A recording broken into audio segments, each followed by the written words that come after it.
Queridos, é um privilégio mais uma vez estar aqui na nossa igreja para ministrar a palavra. O Senhor tem falado muito conosco nessa série, Tempo de Conquista. Antes de nós darmos seguimentos a essa série, eu quero que a gente pense sobre um homem extraordinário. Eu acredito que você vai saber rapidamente de quem eu estou falando. Esse homem, ele enfrentou o Faraó. Era alguém extremamente importante.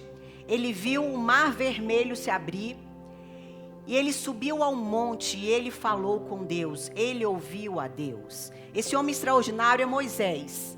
Moisés foi um líder improvável, um libertador, um homem, queridos, que teve o privilégio de falar com Deus face a face.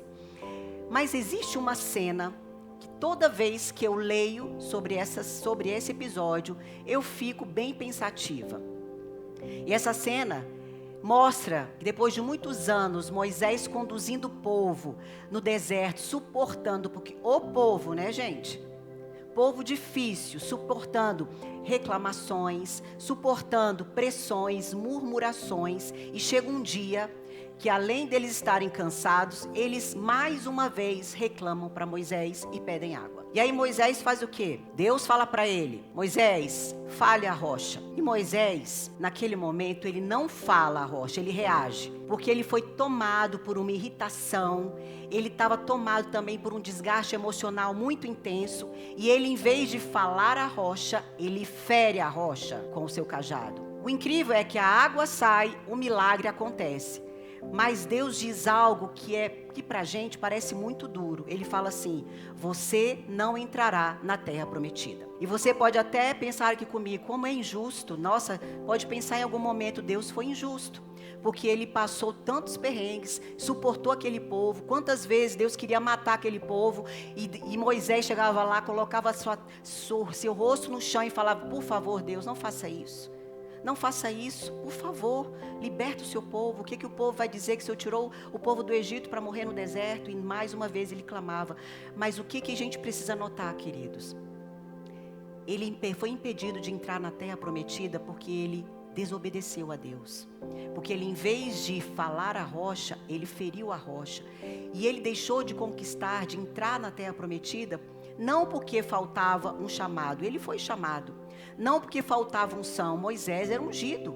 A Bíblia conta que ele usava um véu, porque a glória do Senhor era tão intensa que as pessoas não suportavam estar perto de Moisés, porque a glória de Deus na vida de Moisés era intensa. Não faltava unção. E também não faltava visão. Foi uma reação impulsiva, movida pela ira. Um homem que abriu o mar vermelho e passou com os pés secos. Ele foi impedido de atravessar o Jordão. E isso nos leva, queridos, a um propósito profundo da palavra que eu quero ler com vocês. Hoje nós vamos ler um versículo apenas, que está em Provérbios 25, 28. Que diz assim, na versão NVT: quem não tem domínio próprio é como uma cidade sem muros. Em outra versão diz assim: como uma cidade derrubada que não tem muros, assim é o homem que não tem domínio próprio. É interessante notar que na antiguidade, quando uma cidade estava sem muros, ela era considerada vulnerável. Era uma cidade sem proteção, sem defesa, exposta a qualquer invasor. E Salomão, ele está dizendo que uma pessoa sem domínio próprio vive sem muros internos. E é incrível a gente notar que Moisés era um homem de Deus, mas naquele momento, seus muros emocionais estavam abalados. Concordam? Porque Moisés era um homem manso, era um homem tranquilo, mas ele foi tomado por uma ira. Quem nunca? E bastou uma brecha para comprometer a conquista. Porque eu imagino o coração do Moisés. Se eu fosse Moisés, mesmo eu sabendo que eu estaria na glória com Deus, eu gostaria de ter visto a terra prometida. Vocês gostariam ou não? Ele ouviu tanto falar que aquela terra era uma terra que manava leite e mel. Uma terra onde mana leite e mel. Ele deve ter ficado super curioso. Imagine o coração de Moisés. Entender que ele não passaria e não teria aquela conquista. O que isso nos ensina, queridos? Nos ensina algo muito sério. Você pode ter um chamado. Todos nós temos um chamado? A gente está aprendendo a terça bíblica, não é? Então, Você pode ter um chamado, você pode ter uma visão, você pode ter coragem, você pode ser usado por Deus, mas se você não aprender a lidar com o que acontece dentro de você, você mesmo pode estragar tudo que Deus tem planejado para você viver. Forte, não é? Um chamado, você pode ter um chamado. Você pode ter uma visão, você pode ter coragem, você pode ser usado por Deus, mas se você não conseguir controlar o que você sente, você vai impedir que aconteçam muitas conquistas na sua vida. E não é o próprio Deus, é você. Talvez seja por isso que muitas pessoas ficam repetindo ciclos ano após ano. E aí fica muito claro, não é que Deus não tenha promessas para essa pessoa, não é que faltem oportunidades, é que ainda falta para essa pessoa domínio sobre ela mesma, domínio sobre si mesma. Porque, queridos, você para conquistar lá fora, para você avançar fora, primeiro você tem que conquistar dentro. Quantos casamentos não estão sendo destruídos por falta de amor, mas por falta de controle emocional? Quantos casamentos? Uma palavra dita na hora errada, momento de raiva que você extrapola e você fere quem você ama, um silêncio usado como punição, uma reação desproporcional a uma crítica simples. E aí a gente entende que não é o problema você ouvir aquilo, você entender o que está acontecendo, você ficar com raiva. O problema é como você reage. Então é ou não importante você controlar e conquistar o seu terreno interior? Sim ou não, queridos? Quantas amizades já não se romperam, não porque teve uma traição real, mas porque teve uma interpretação precipitada? Quantas oportunidades profissionais não foram perdidas por falta de competência, mas foram perdidas por orgulho, por impulsividade e por insegurança? E por que isso acontece? Porque quem não aprende a dominar as suas emoções, certamente será dominada por elas. E isto custa caro. Queridos, eu quero falar algo para vocês. Quando você não domina suas emoções, você fica como essa cidade sem muros. Você fica vulnerável. Você fica sem defesa. Quando as emoções que estão dominando a sua vida, tem alguém que quer roubar, matar e destruir. E ele adora quando você não domina suas emoções. Porque aí você fica bem vulnerável para ele poder utilizar a artimanha dele, que é uma guerra, uma luta, uma batalha travada na sua mente. Porque a nossa maior luta, queridos, é uma batalha na nossa mente. E o inimigo, ele é especialista em trabalhar nas nossas vulnerabilidades. Então, quando você não domina suas emoções, você vai ser dominada por elas. E além delas te dominarem, o próprio inimigo vai usar esse ambiente propício de vulnerabilidade para poder atacar seus relacionamentos, atacar sua imagem, atacar o seu chamado e atacar as suas conquistas. Então hoje eu quero te dar 3 fundamentos para você viver um verdadeiro tempo de conquistas. Quantos aqui querem conquistar? Eu tenho conquistas para esse ano, amém? Eu tenho conquistas para mim e nós temos conquistas como igreja, amém? Nós temos conquistas e nós vamos conquistar, eu creio. Então, nós precisamos entender, a gente está fomos caminhando, chamado, visão, entender para sair do fracasso, para você chegar à conquista. Você também entendeu que a gente precisa ter coragem para conquistar. E hoje eu quero aprofundar um pouco mais. Nós precisamos conquistar dentro para avançar por fora. Amém? Conquistar dentro. Porque Moisés, queridos, ele perdeu a promessa por uma brecha emocional. Provérbios diz que quando a gente não tem domínio próprio, é como uma cidade sem muros. Então eu quero te fazer uma pergunta. Como é que se constrói esses muros interiores? Vocês têm alguma noção? Como é que se constrói? Se é tão importante a gente ter esses muros interiores bem solidificados, bem preservados, como é que a gente constrói? Como é que alguém se torna estruturado por dentro para não desmoronar por fora? Tem alguma ideia? Então entra o primeiro fundamento aqui para vocês. Primeiro fundamento: Conquista exige estrutura interior. Repete comigo. Conquista exige estrutura interior. Queridos, nós temos um mundo interno. Existe dentro de nós um mundo que precisa de governo. O que existe dentro de nós? O que é dentro, gente? São os nossos pensamentos, são as nossas emoções, são as nossas decisões. Isso é dentro, tá?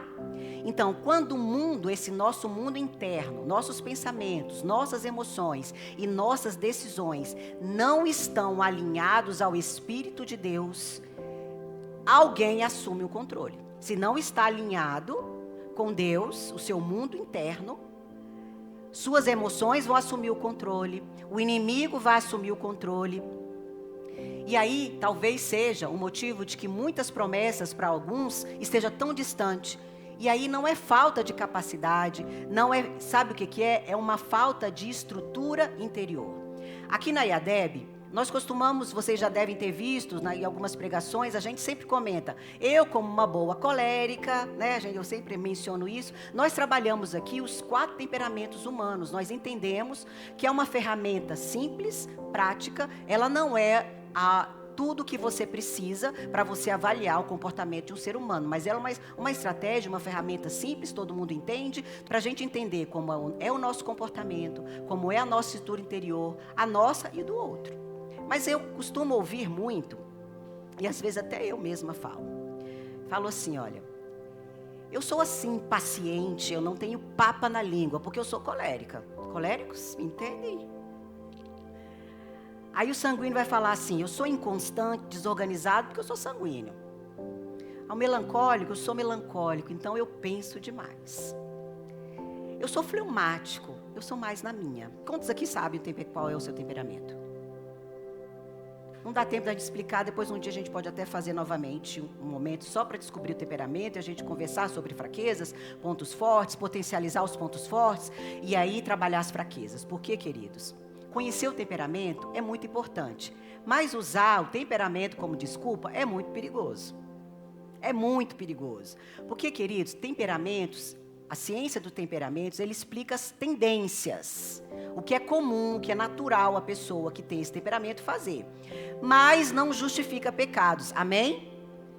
Então, colérico, você não tem permissão para ser agressivo. Tá ouvindo, Sara? Colérico não tem permissão para ser agressivo. Melancólico não tem permissão para ser amargo. Sanguíneo não tem permissão para ser irresponsável. E fleumático não tem permissão para ser negligente. Forte isso, não é? Porque ter tendência não é o mesmo de ter autorização. Você pode ter uma inclinação, mas você não pode ser dominado por ela. Amém? Porque eu vou dizer uma coisa para você. Se você nasceu de novo, não é quem vai mandar, não é o seu temperamento.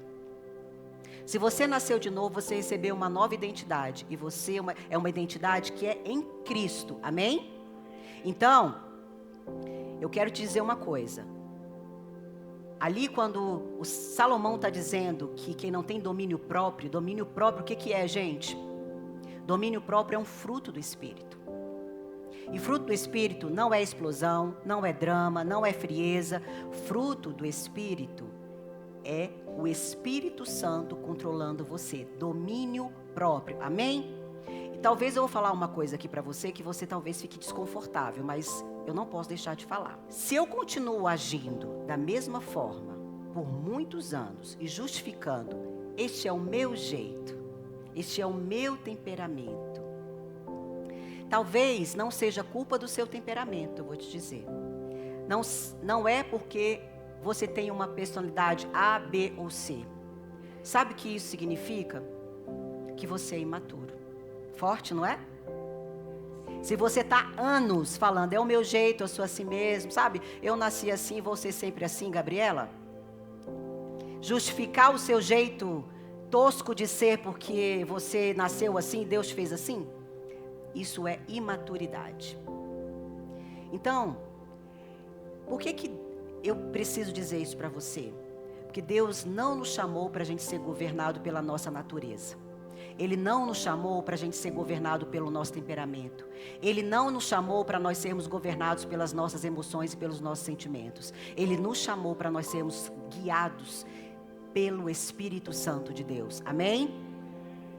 Então, maturidade espiritual é quando eu digo assim: eu sinto vontade de reagir dessa forma, mas eu escolho responder diferente. Amém?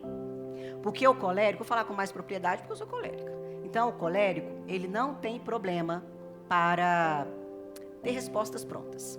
Porque é um temperamento reativo. A pessoa fala alguma coisa, eu já estou com 3, 4 respostas na ponta da língua.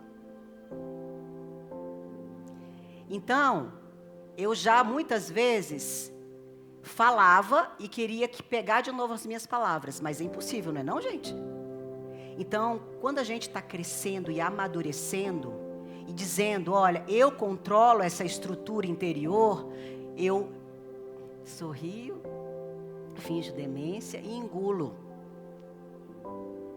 Engulo aquelas palavras que estão muito fáceis, eu vou falar com muita facilidade.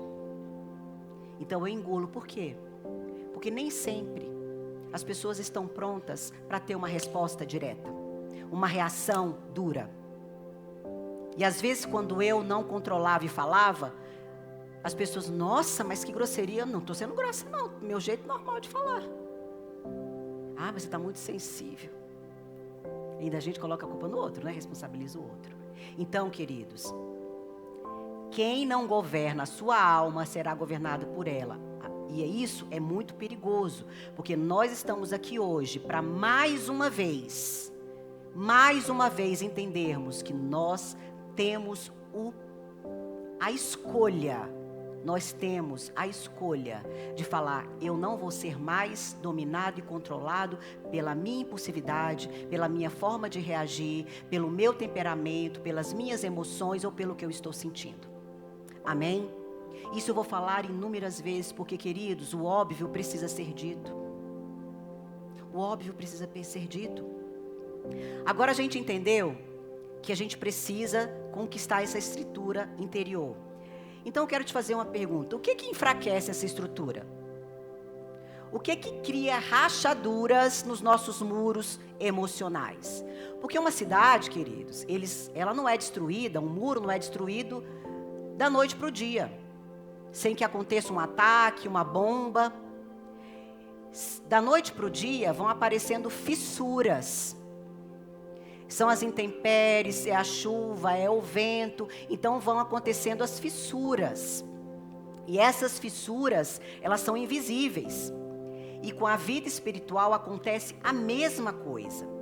Então, se eu continuo do mesmo jeito, fazendo as mesmas coisas do mesmo jeito, justificando que é porque eu sou assim ou porque eu tenho um temperamento A, B ou C, isso significa que você, além de maturo, precisa falar, eu preciso de transformação. E isso só acontece quando você decide. Não adianta o seu cônjuge falar para você, mas tá vendo?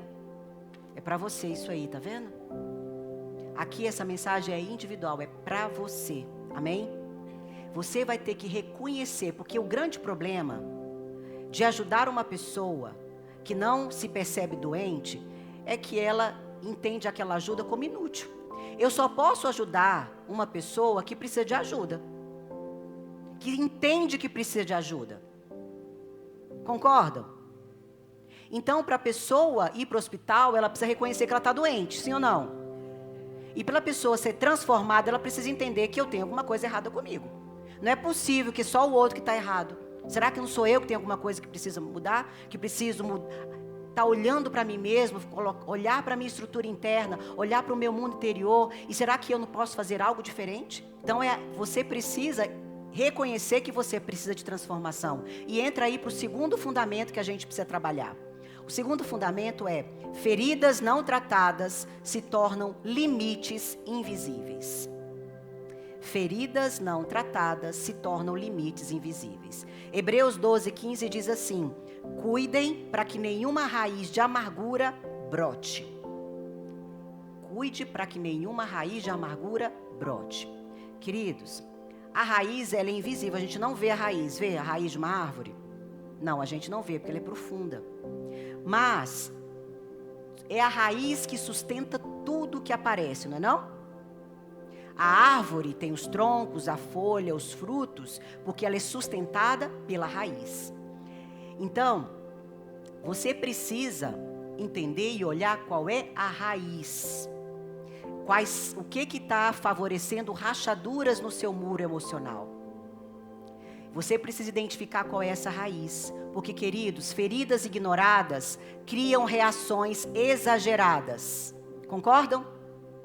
Feridas ignoradas, elas causam reações exageradas. Eu vou dar um exemplo.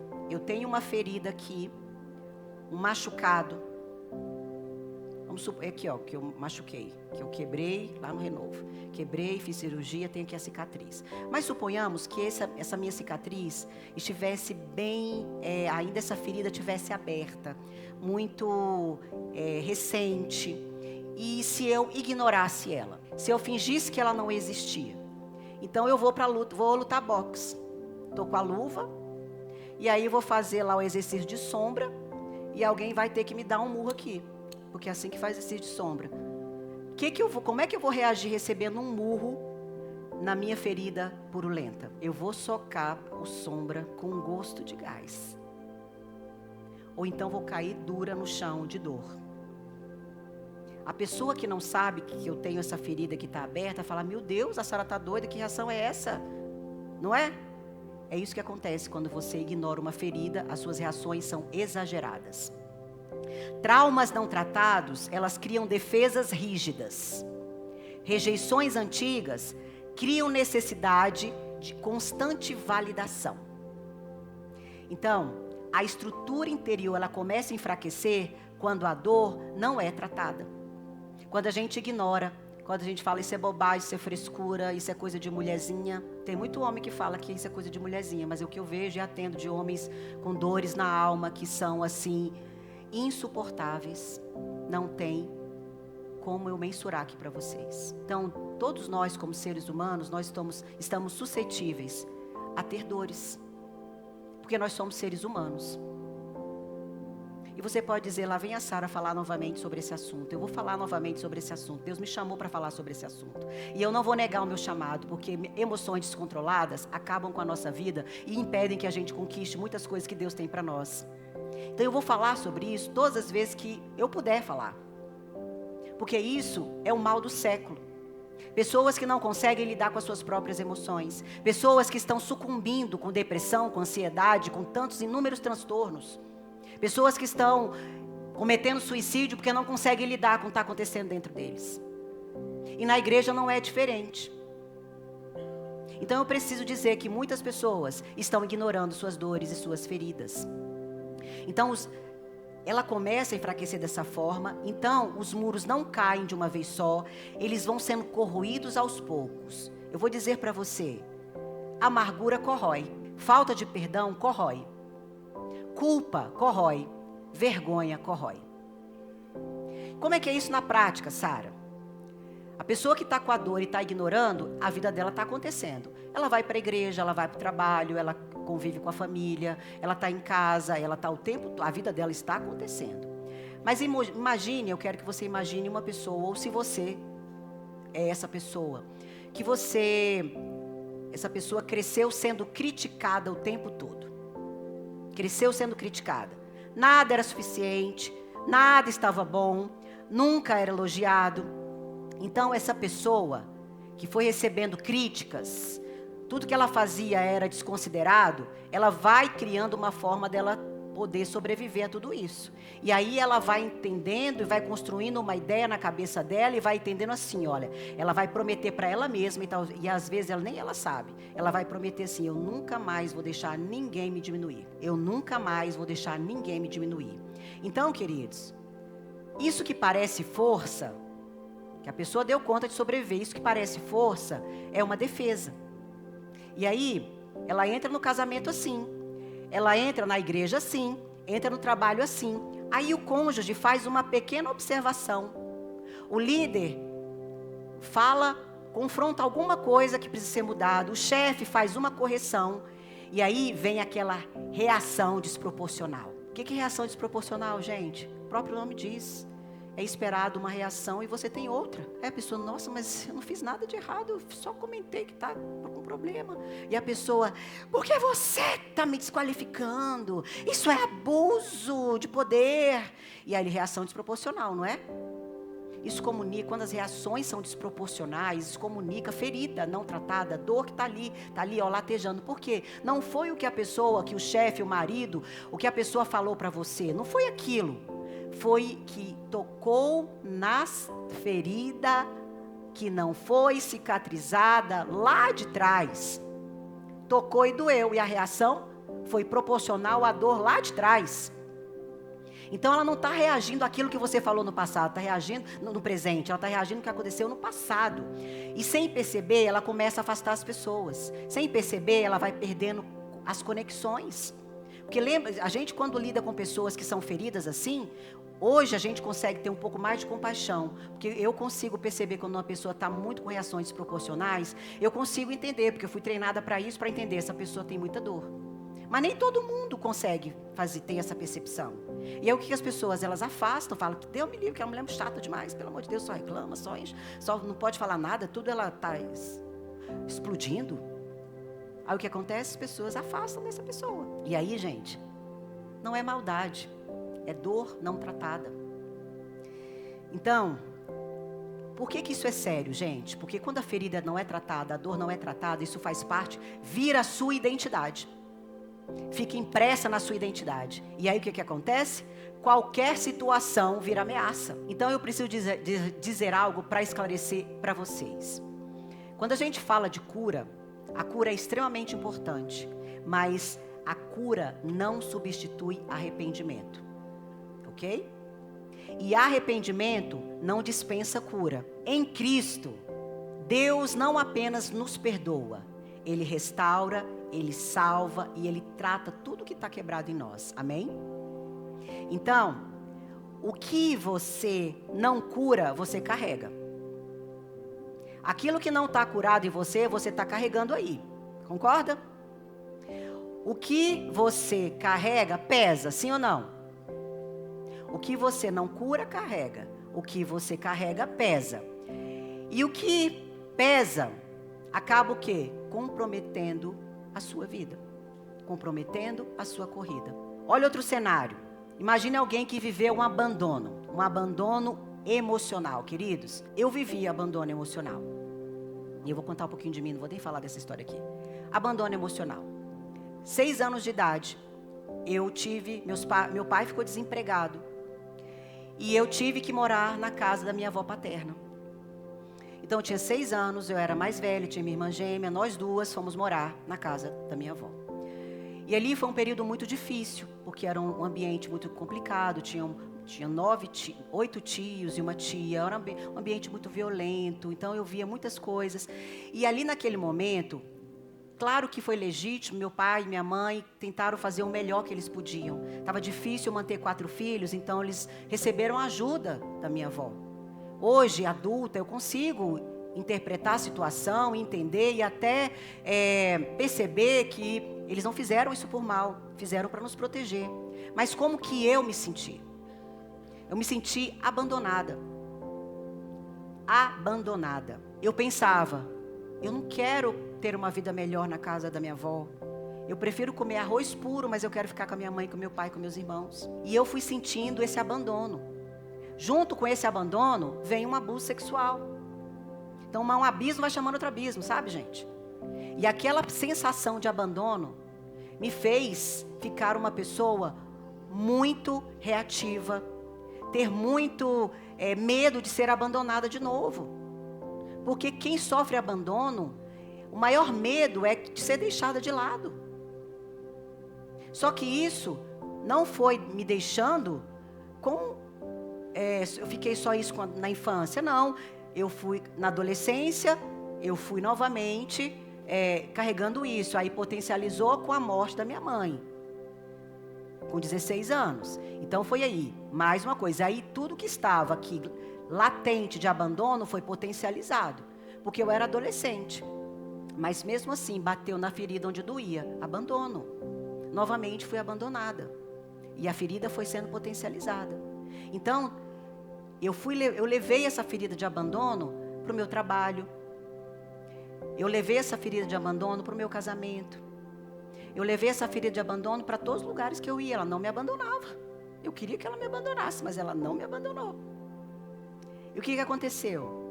Lembra quando o Fábio falava que ele queria jogar futebol 1 hora no sábado? Não sei se quem já ouviu essa história, que eu ficava, enchendo a paciência dele, ficava brigando. Moça, na quinta-feira eu perguntava, na terça eu perguntava, moça, vai jogar futebol no sábado? Ele, vou. Eu já ficava com raiva dele terça, quarta, quinta, sexta, sábado, domingo, segunda. 1 semana. Aí ele falava, gente, mas essa mulher me ama demais, porque é por causa de 1 hora, ela quer muito a minha presença, ela fica sem falar comigo 7 dias. Gente, reação desproporcional, certo? Queridos, naquele momento, eu adulta, com 27 anos de idade, me casei com 27 anos de idade, para mim, em algum momento, estava batendo na ferida do abandono. E aí o que eu fazia? Eu reagia, eu não só ficava calada, eu brigava, eu ofendia, porque eu não me sentia prioridade na vida dele. E esse prioridade, eu tenho medo que me abandone. Percebe como é? Essa é a minha ferida, e a sua, como foi? Que alguma coisa aí na nossa história a gente vivenciou. Tem pessoas que têm tanto medo de ser abandonado, tanto medo de ser deixado, que ela usa uma defesa do controle. Ela quer controlar todo mundo. Quer controlar o parceiro, o cônjuge. Quer controlar e acaba afastando aquilo que ela teme perder. Entende como é complicado? Não era o meu relacionamento que era o problema. O problema era que eu tinha uma dor não tratada. Eu tinha uma ferida que estava ainda, quando batia nela, doía. E muitas vezes, você está pedindo, Deus, muda o outro. Deus, muda meu marido, muda meu filho. Muda meu chefe. Mas na verdade, o Espírito Santo quer tratar a raiz da sua dor. Ele quer tratar a raiz, porque raiz é invisível, mas sustenta tudo. Lembra que a gente falou? Raiz é invisível, mas sustenta tudo. E enquanto a raiz não for tratada, a sua reação continuará desproporcional. Talvez não seja simplesmente uma falta de fé que você não está tendo conquista. Talvez seja excesso de dor que você não tratou. Então, a gente já aprendeu que feridas não tratadas enfraquecem nossa estrutura. Aí eu quero fazer uma pergunta que é crucial. E o que nós podemos fazer quando as emoções, quando elas vêm com força? Porque elas vêm, sim ou não? A dor vem, a pressão vem, a injustiça vem, responde, vem. O cansaço vem. O problema não é sentir, gente. O problema é quem governa a sua vida quando você sente. Percebeu aí? Porque dor vai vir, vocês falaram que vem. Não falou? Injustiça, pressão, vai tudo vir. Mas aí você vai ter que entender, quando isso vier, quem vai dirigir as suas decisões. E aqui entra o terceiro fundamento que eu quero trabalhar com você. Emoções não são inimigas, mas não podem ser líderes. Entenderam? Emoções não são inimigas, mas elas não podem ser líderes. Por quê, gente? A Bíblia, ela nunca ensinou repressão emocional. Nunca. Jesus chorou, ele se angustiou, ele se indignou, mas ele nunca foi governado pelas emoções. Ele tinha domínio próprio. E a Bíblia nos ensina isso. E justamente em Gálatas 5, 22 e 23, mostra esse fruto, domínio próprio. Então a Bíblia mostra isso, não está mostrando, não está querendo nos convencer de que controlar suas emoções é frieza, é maturidade. Jesus foi a pessoa mais madura, ele é o nosso modelo de como nós devemos expressar as nossas emoções de forma saudável. Ele é o nosso referencial, ele enfrentou todos os males. Ele sofreu angústia, ele sofreu tristeza, ele ficou alegre, ele ficou ansioso. Mas ele não foi dominado, nem foi controlado por essa emoção. A Bíblia está recheada de relatos de personagens bíblicos que foram sim dominados pelas emoções e deixaram de viver o que Deus tinha planejado para eles. Esaú, irmão de Jacó. No momento da fome, no momento que ele estava com fome, Jacó, espertinho, falou assim: estou fazendo aqui uma lentilha. Ah, então me dá o seu direito à primogenitura. Ele não conseguiu controlar a fome. Ele falou: eu dou. Não controlou o que ele estava sentindo. Moisés, ele perdeu a entrada na terra prometida porque ele teve um momento de ira. Saul,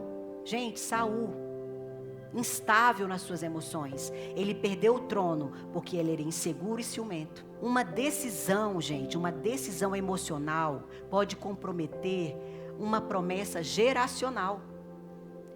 A gente podia estar falando, se Esaú não tivesse negociado com a sua primogenitura por causa da fome, a gente poderia falar, Deus de Abraão, de Isaac e de Esaú, entendeu? Mudou. Esaú é lembrado como? Como é peludo, eu lembro dele, ele peludo, que ele era peludo, vermelho, eu lembro de Esaú assim, ele era peludo e vermelho, e que ele chorou amargamente quando Jacó enganou o pai para dar a bênção, abençoá-lo antes de morrer. Eu lembro assim de Esaú. Vocês estão vendo, gente? Domínio próprio, queridos, não é ausência de emoção. É emoção submetida ao Espírito. Amém? Então, nós, mais uma vez eu vou repetir, nós não fomos chamados para sermos reféns das nossas emoções e sentimentos. Amém? Fomos chamados para ser conduzidos pelo Espírito Santo. Por quê? Quando a emoção assume o governo, olha como isso é sério. Quando a emoção assume o governo, ela ocupa o lugar da direção de Deus na sua vida. Isso é muito sério. Quantas decisões, agora é para você já tomou, não porque Deus mandou, mas porque você estava ferido? Quantas decisões? Quantas palavras você já disse, não porque eram necessárias, mas porque você estava irritado? Quantas conexões você rompeu, não porque era uma direção de Deus, mas porque você estava magoado? Você precisa entender, a emoção é uma excelente serva, mas ela é uma péssima governante. Quando as emoções, elas governam por muito tempo, sabe o que acontece? Isso vira uma mentalidade. E quando vira uma mentalidade, isso vira uma cultura, vira a sua cultura interior. Foi exatamente o que aconteceu em Israel.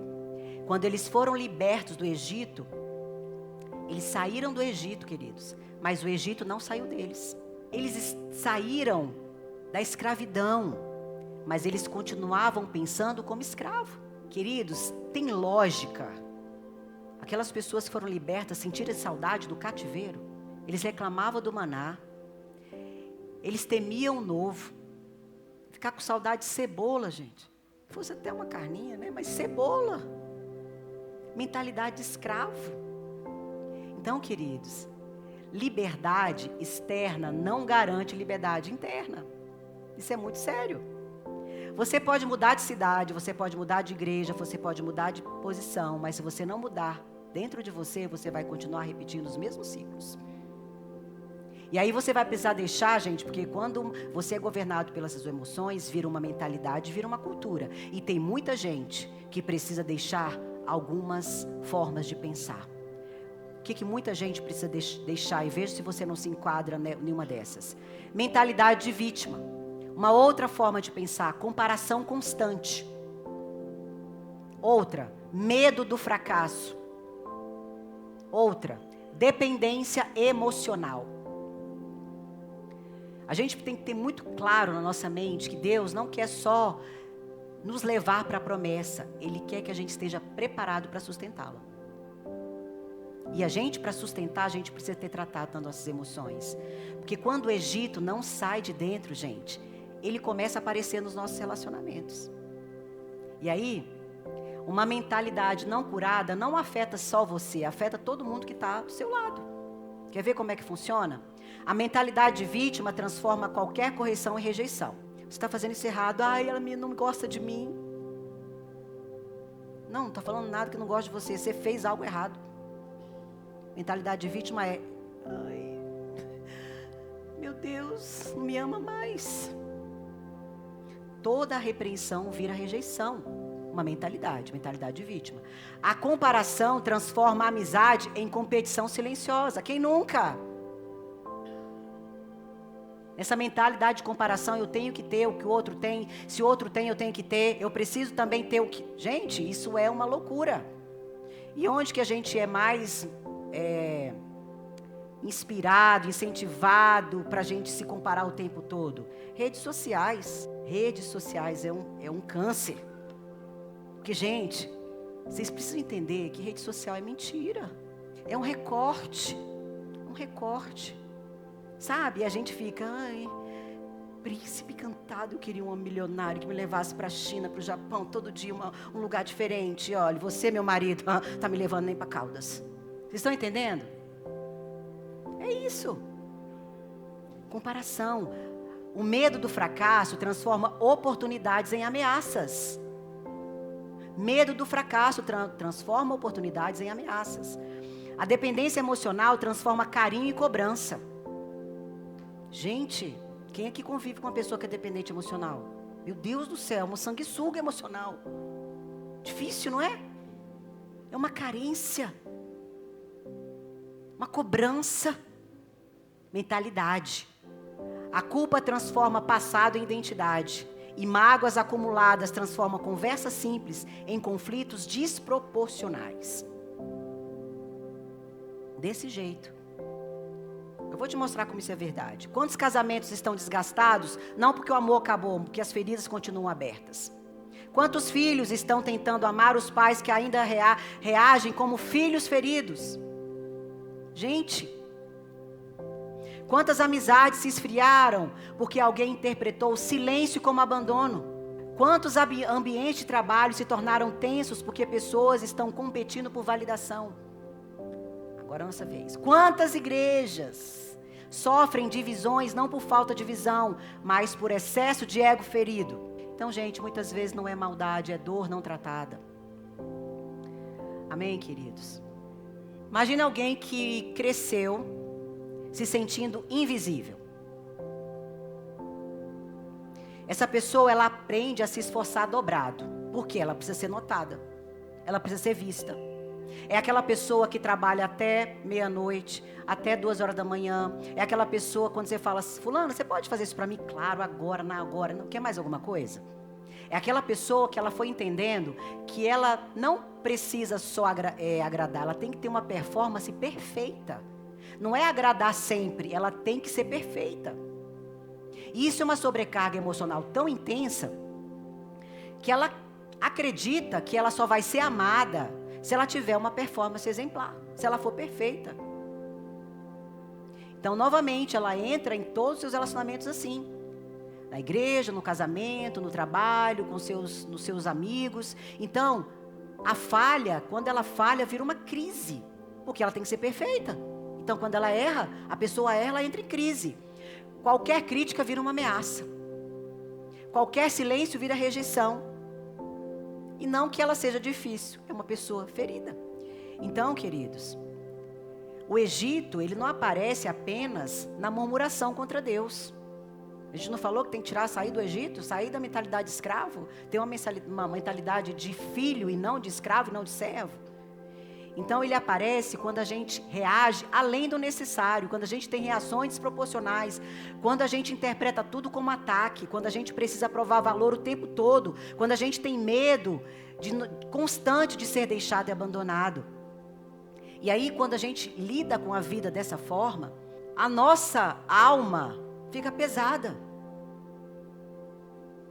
Fica com muitos pesos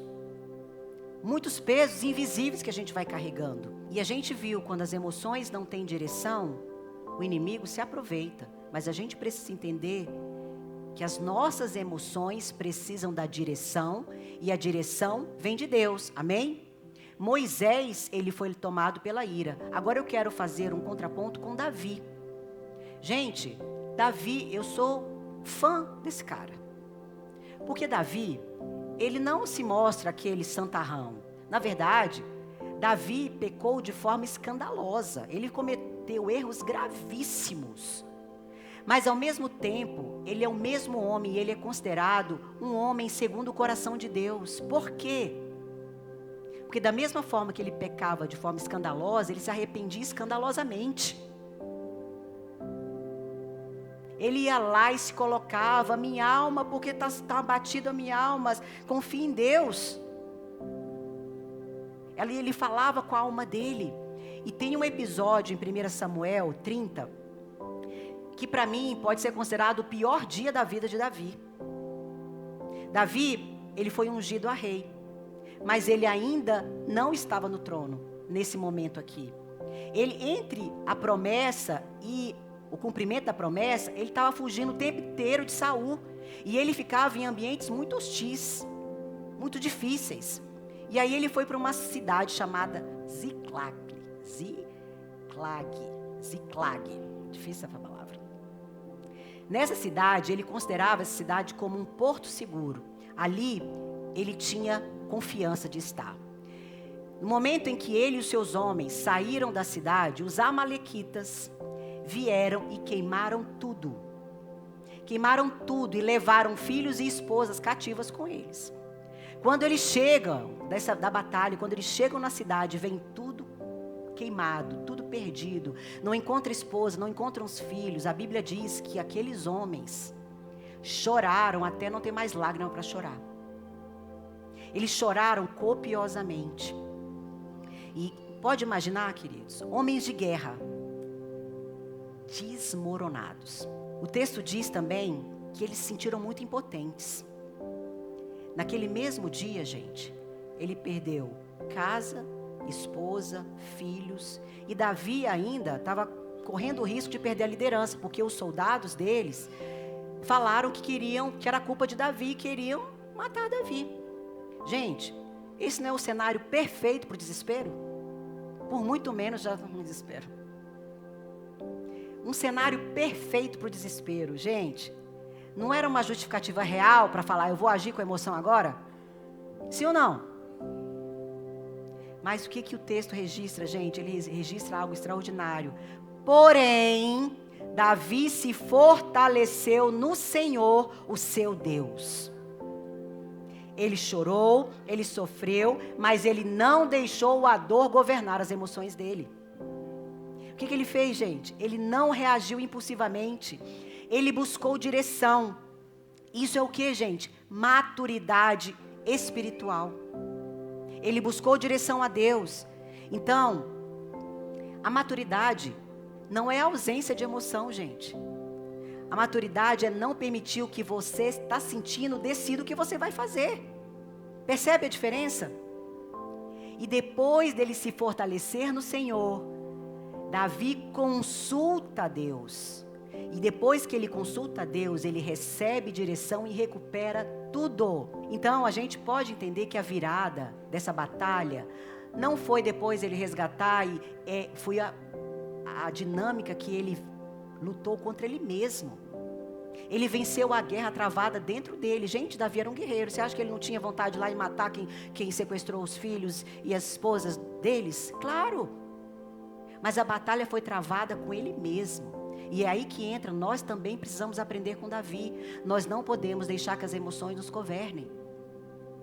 E nós temos que lutar contra nós mesmos e falar, eu falo para mim, Sara, cresce. Sara, deixa de mimimi. Sara, aprende logo que isso vai passar.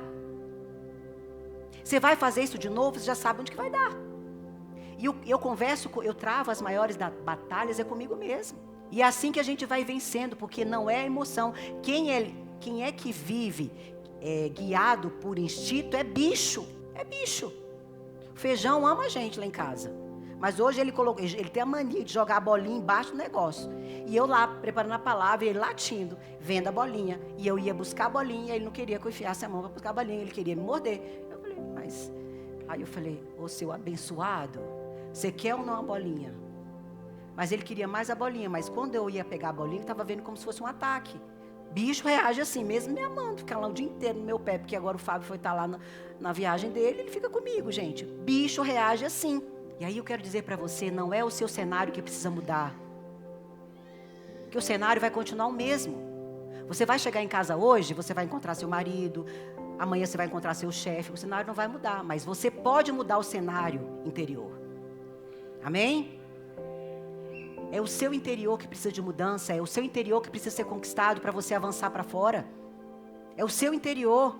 Então você precisa de cura nas suas reações. E o seu coração precisa de estrutura.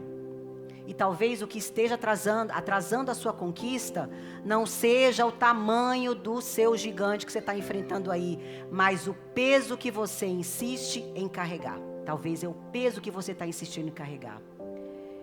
E você pode até dizer assim: Sara, bacana o que você falou, parece que faz até muito sentido, mas eu não vejo que eu tenho feridas, eu estou zero bala, está tudo tranquilo. Eu não vejo essas emoções aqui desproporcionais, elas não aparecem. E aí exatamente é aí que está o problema. E eu quero te convidar para você imaginar algo.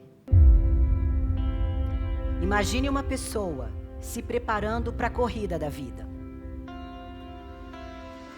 Ele quer amar melhor, ele quer construir um casamento saudável, ele quer ser um bom pai, ele quer ter amizades verdadeiras, ele quer servir bem na igreja, ele quer crescer no trabalho, ele treinou, ele se preparou, ele deseja viver bem.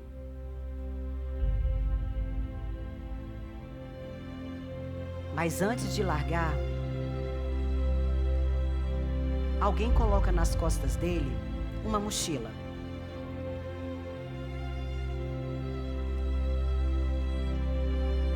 Ele não percebe o peso de imediato. No começo parece leve, mas dentro daquela mochila há pedras. Uma pedra chamada rejeição. Outra chamada abandono. Outra chamada traição. Outra chamada comparação. Outra chamada medo de não ser suficiente. E ele começa a correr. No início ele ama, ele serve, ele trabalha, ele se relaciona, mas depois de alguns metros, começa a ficar para trás. Ele olha para os lados e pensa: por que meu casamento parece mais difícil? Por que eu me sinto sempre insuficiente? Por que eu me comparo tanto? Por que eu reajo assim? Mas não é falta de amor, não é falta de intenção, é excesso de peso. E sabe qual é o detalhe mais perigoso? Ele já se acostumou com a mochila, ele já normalizou o peso, ele já acha que viver reagindo é o padrão. Então, Deus olha para você hoje e diz: não é o seu casamento que está errado, não é a igreja que está contra você, não é o ambiente que é o problema, é o peso que você ainda está carregando. Hebreus 12:1 diz: deixemos todo o peso e corramos com perseverança a carreira que nos está proposta. Observe, o texto fala de peso e de pecado. Nem todo peso é pecado, mas todo peso influencia a corrida. Algumas pessoas não estão presas ao pecado, estão presas à dor. E você não foi chamado para amar com mochila emocional. Você foi chamado para viver livre. Agora imagine a cena. Ele para no meio da corrida, cai de joelhos exausto. Não porque não ama, mas porque está cansado de carregar. E alguém se aproxima. Esse alguém não condena. Não diz que ele é fraco. Não diz que ele deveria reagir melhor. Ele simplesmente começa a abrir a mochila. E uma a uma, ele tira as pedras. Ele tira a pedra da rejeição. Ele tira a pedra, tira o abandono. Ele tira a traição. Ele tira a culpa. Ele tira a comparação. Ele tira o medo de não ser suficiente.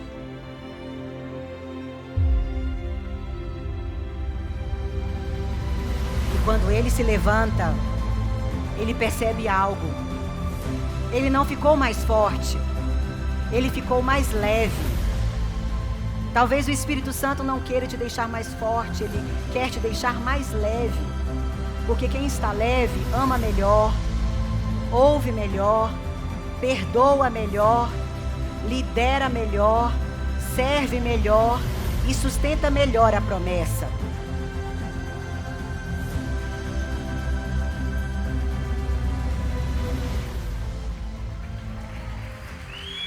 Talvez hoje o maior milagre que Deus queira fazer não é mudar o seu cônjuge, não é mudar os seus filhos, não é mudar o ambiente do seu trabalho, não é mudar a sua igreja. O que Ele quer fazer é aliviar o peso, para que esse peso que você carrega dentro. Porque, queridos, quando o peso sai da gente, quando o peso sai de você, os nossos relacionamentos começam a respirar. Quando a ferida é tratada, as reações mudam. Quando a culpa é entregue, a leveza volta. E hoje eu quero te dizer que Jesus está aqui. E Ele está dizendo para mim e para você hoje: vinde a mim, todos os que estão cansados e sobrecarregados, e eu vos trarei descanso. Talvez você se identificou com o rapaz aqui da mochila, com Daniel carregando a mochila pesada. Talvez você já esteja cansado de reagir além do necessário, cansado de discutir coisas pequenas, cansado de interpretar tudo como rejeição, cansado de se comparar. Talvez você tenha aprendido a dizer: eu sou assim mesmo, esse é meu jeito, eu sempre fui assim. Mas talvez não seja o seu jeito, talvez seja o seu peso, que está pesado demais. E existe um lugar, queridos, existe um lugar onde os pesos são trocados, onde os fardos são entregues, onde as dores não são ignoradas, mas elas são redimidas. E esse lugar é a cruz de Cristo. A cruz, ela não é só um símbolo religioso, ele é um lugar de transferência. A cruz é um lugar de transferência. E Ele está dizendo hoje para mim e para você: venha, traga, entregue. Ele quer aliviar o seu peso. E hoje, eu quero te perguntar se tem algum peso que você tem carregado. Algum peso que está te atrapalhando de você conquistar e avançar por fora, porque está muito difícil lidar com os pesos que você tem carregado aí no seu interior. E aí eu quero convidar você para entregar. Talvez o nome do seu peso seja rejeição, não sei se é trauma, culpa, amargura, medo, comparação, ansiedade, vergonha, insegurança. Hoje você não precisa explicar nada para ninguém, que peso que você tem, mas você pode entregar para Cristo. Então, eu quero que você entenda que essa troca, você trazer para a cruz os seus pesos, é algo libertador. E eu quero que você faça um ato simbólico hoje comigo. Você está vendo essa cruz? Nós vamos fazer um ato simbólico aqui. E aqui, se você não quiser fazer, nem precisa levantar. Mas eu entendo que pessoas que querem conquistar, que querem fazer a vida diferente daqui para frente, que querem dizer: chega, deu, não aguento mais viver com tantos pesos aqui, pesos que estão aqui pesando nos meus ombros e são pesos desnecessários, porque eu tenho uma cruz onde eu posso entregar tudo. Para você que tem sangue no olho, eu quero fazer esse convite, para você ficar de pé. E eu não vou pedir para você vir aqui na frente, mas eu vou pedir para você estender a sua mão direita como um ato simbólico de você colocar esses pesos na cruz de Cristo.